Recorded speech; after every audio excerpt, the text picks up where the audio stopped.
नमस्कार। आज हम बात करेंगे सिलेबस के बारे में। कई स्टूडेंट का ये सवाल रहता है कि सर हम पहले पीएलसी सीखें, स्काडा सीखें, वीएफडी सीखें या मोटर, या क्या सिर्फ हम पीएलसी स्काडा सीखें उससे हमारा काम हो जाएगा, या हम सिर्फ एचएमआई सीखें तो उससे काम हो जाएगा। तो हम आज उसके बारे में बात करेंगे। उसके लिए मैंने एक एग्जांपल लिया है। एक प्लांट है, ये प्लांट क्या करता है, बॉटल फिलिंग प्लांट है। ये प्लांट कैसा है, बॉटल फिलिंग प्लांट। इसमें होता क्या है, ये कन्वेयर बेल्ट है आपकी, कन्वेयर बेल्ट के ऊपर बॉटल है और काम क्या करना है हमको, ये प्रोसेस इंडस्ट्री है। बॉटल आगे आएगा, इसके अंदर लिक्विड फिल होगा और ये बॉटल आगे मूव हो जाएगा। तो एक ये एग्जांपल मैंने लिया है, ऐसे कई सारे उदाहरण हैं वो हम ले सकते थे, बट काफ़ी इजी एग्जांपल है तो उसके थ्रू हम समझते हैं कि हमारी प्रोसेस क्या है, बॉटल को फिल करना। अब इस प्रोसेस को कंप्लीट करने के लिए, इस प्रोसेस को बनाने के लिए कई सारे इक्विपमेंट की ज़रूरत पड़ेगी। ये ऑटोमेटिक हो रहा है, दिस इज़ कॉल्ड ऑटोमेशन। ये ऑटोमेशन का एक अच्छा उदाहरण है। तो इस प्रोसेस को करने के लिए हमको क्या चाहिए, कई सारे इक्विपमेंट चाहिए। अब वो इक्विपमेंट कौन कौन से हैं, वो इक्विपमेंट क्या है, आपका कन्वेयर बेल्ट किससे चलेगा, मोटर से चलेगा। मोटर किससे कंट्रोल होगा, आपका वीएफडी से कंट्रोल होगा। अब वीएफडी को कमांड कहाँ से मिलेगी, पीएलसी से मिलेगी। तो अगर आप देख पा रहे हैं, ये कमांड हमारी पीएलसी से वीएफडी को जा रही है। वीएफडी किसको कंट्रोल कर रहा है, मोटर को। इन दोनों मोटर को कंट्रोल कौन कर रहा है, आपकी वीएफडी। अब हुआ ये कि जब ये बॉटल आगे मूव होगी, ये बॉटल इसके नीचे आएगी तो कोई ना कोई सेंसर लगा होगा। सेंसर डेटा किसको देगा, पीएलसी को। तो ये हमारा हो गया सेंसर।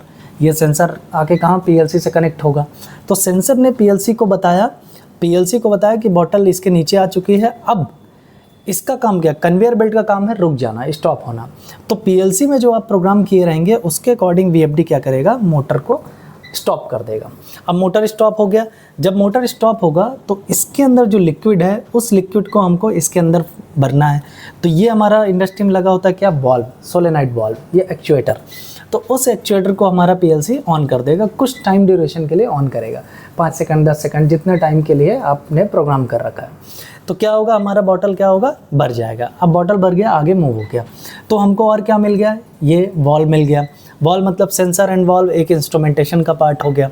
अब आपने बोला कि सर इस पूरे प्रोसेस को हमको कहीं ना कहीं मॉनिटर करना पड़ेगा, देखना पड़ेगा इस पूरे प्रोसेस को। तो पूरे प्रोसेस को मॉनिटर कहाँ करते हैं हम, स्काडा सिस्टम में। स्काडा अगर आप देख रहे हैं तो लैन केबल से पीएलसी का पूरा डेटा शेयर कहाँ हो रहा है, स्काडा से हो रहा है।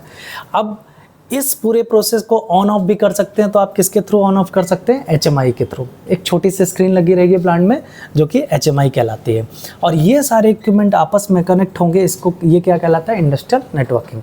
तो अगर इस एग्जांपल के थ्रू आप समझ पाएँ तो आपको क्या मिल गया, सबसे पहले क्या मिला आपको, पीएलसी, जो कि किसी इंडस्ट्री का हार्ट है।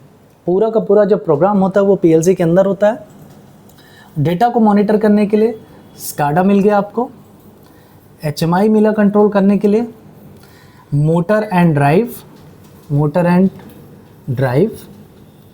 वीएफडी मतलब हो गया मोटर के स्पीड को कम ज़्यादा करना, मोटर को कंट्रोल करना। तो मिल गया इंस्ट्रूमेंटेशन, मिल गया इंस्ट्रूमेंट हो गए आपके, सेंसर हो गए, वॉल्व हो गए। फिर आ गया इंडस्ट्रियल नेटवर्किंग मतलब ये सारे इक्विपमेंट आपस में बात करेंगे, उस तरीके को क्या कहते हैं, प्रोटोकॉल को इंडस्ट्रियल नेटवर्किंग कहते हैं। फिर आपका आ गया पैनल डिज़ाइन। ये पीएलसी मोटर को चलाने के लिए जो स्टार्टर होते हैं वो कहाँ लगते हैं, पैनल के अंदर। तो आपको मिल गया क्या, पैनल डिज़ाइन। तो अगर आप देखें तो पीएलसी, स्काडा, ये सारे के सारे मॉड्यूल हैं। इन सारे मॉड्यूल से मिलके क्या बनता है, इंडस्ट्रियल ऑटोमेशन। क्या बनता है, इंडस्ट्रियल ऑटोमेशन। मीन्स अगर इसमें से एक भी इक्विपमेंट आपको नहीं आता तो आप इस ऑटोमेशन को कंप्लीट नहीं कर पाएंगे। एक और चीज़ है, ये सारे के सारी जो डिज़ाइन होती है, इसकी वायरिंग की डिज़ाइन होती है, किसके थ्रू होती है, इलेक्ट्रिकल ऑटोकैड के थ्रू। ठीक है, तो ये टोटल 8 मॉड्यूल हैं जी। इन 8 मॉड्यूल को आपको करना ही है। अगर इंडस्ट्रियल ऑटोमेशन में आप करियर देख रहे हैं तो आप ऐसा नहीं कर सकते कि आपने सिर्फ पीएलसी स्काडा सीखा। अगर इंस्ट्रूमेंटेशन आपको नहीं आता है, अगर आपको पता नहीं इंस्ट्रूमेंट का डेटा पीएलसी में शेयर कैसे करना है, तो वहाँ आपका हाथ टाइट हो जाएगा, आप उसको नहीं कर पाएंगे। तो जैसे मेरे पास कई सारे ऐसे बच्चे आते हैं, काउंसलिंग हम करते हैं उनकी, कि सर 1 महीने कोर्स कर लें, 2 महीने कर लें, काम हो जाएगा क्या, या कौन सा कोर्स करें। तो हम बच्चों को सजेस्ट 6 महीने का कंप्लीट कोर्स इसलिए करते हैं क्योंकि अगर कोई स्टूडेंट इस कोर्स को करने के बाद अपना करियर इंडस्ट्रियल ऑटोमेशन में देख रहा है तो आपको ये सारे मॉड्यूल सीखने पड़ेंगे, क्योंकि कोई भी कंपनी ये चाहती है कि जब मेरे पास कोई कैंडिडेट आए उसके पास इंस्ट्रूमेंट का नॉलेज भी हो, नेटवर्किंग भी देख ले, पैनल डिज़ाइन भी देख ले और पीएलसी भी देख ले। और सीधी सी बात यह है कि अगर आपको पीएलसी में प्रोग्रामिंग करनी है, एक अच्छा प्रोग्रामर बनना है, तो आपको स्काडा का नॉलेज होना चाहिए। अगर स्काडा पता है आपको तो आपको इंस्ट्रूमेंटेशन पता होना चाहिए, इंस्ट्रूमेंटेशन का डेटा, इंस्ट्रूमेंट का डेटा स्काडा में कैसे शो होगा, तो ये सारी जानकारी होनी चाहिए। तो आपस में ये सारे इक्विपमेंट आपस में एक दूसरे से कनेक्टेड है, इसलिए हम बच्चों को क्या सजेस्ट करते हैं, 6 मंथ का कोर्स, 6 महीना का कोर्स, जो कि हमारा 100% जॉब असिस्टेंस कोर्स है। जॉब असिस्टेंस इसलिए है कि इतनी अच्छी टेक्नोलॉजी है, इंडिया में आज इसकी डिमांड है। चाहे रोबोटिक्स, रोबोट बनाने हो तो भी सर्वो मोटर लगेगा, पीएलसी लगेगा, या मैन्युफैक्चरिंग यूनिट कोई भी हो, वहाँ पे ये इंडस्ट्रियल ऑटोमेशन का यूज़ होता है।